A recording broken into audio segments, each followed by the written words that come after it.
وضو کے بعد پڑھنے کی دعا اشہد ان لا الہ الا اللہ وحدہ لا شریک لہ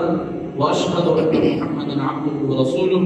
میں گواہی دیتا ہوں اللہ کے سوا کوئی معبود نہیں، وحدہ لا شریک لہ، وہ اکیلا ہے، اس کا کوئی شریک نہیں ہے، واشہد، اور میں گواہی دیتا ہوں ان محمدا عبدہ ورسولہ، بے شک محمد صلی اللہ علیہ وسلم اللہ کے بندے اور اس کے رسول ہے۔ اللہم اجعلنی من التوابین، اللہ مجھے توبہ کرنے والوں میں سے بنا دیجئے، وجعلنی من المتطہرین، اور مجھے پاک رہنے والوں میں بنا دیجئے۔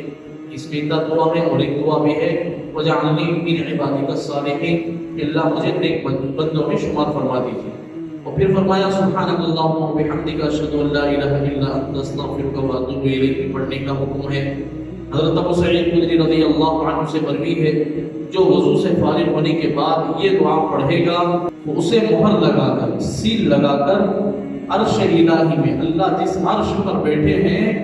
اس عرش پر رکھ دیا جائے گا، اور قیامت کے دن جب ہمارے نام اعمال کھولے جائیں گے اللہ کے عرش سے بلائیں گے، اور جب وہ کھولے جائیں گے بعض کتابوں میں علماء نے لکھا ہے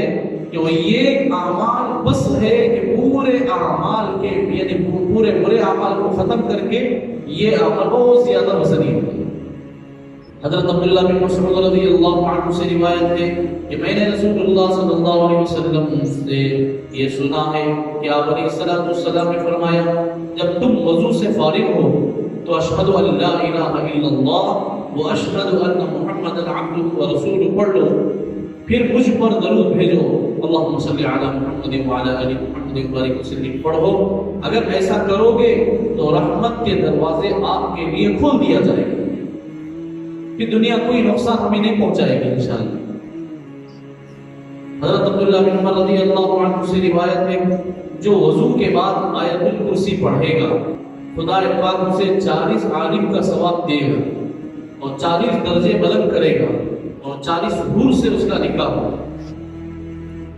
حضرت انس رضی اللہ عنہ سے روایت ہے جس نے وضو سے فارغ ہونے کے بعد سورۃ انا انزلناہ فی لیلۃ القدر سورۃ القدر پڑھے گا،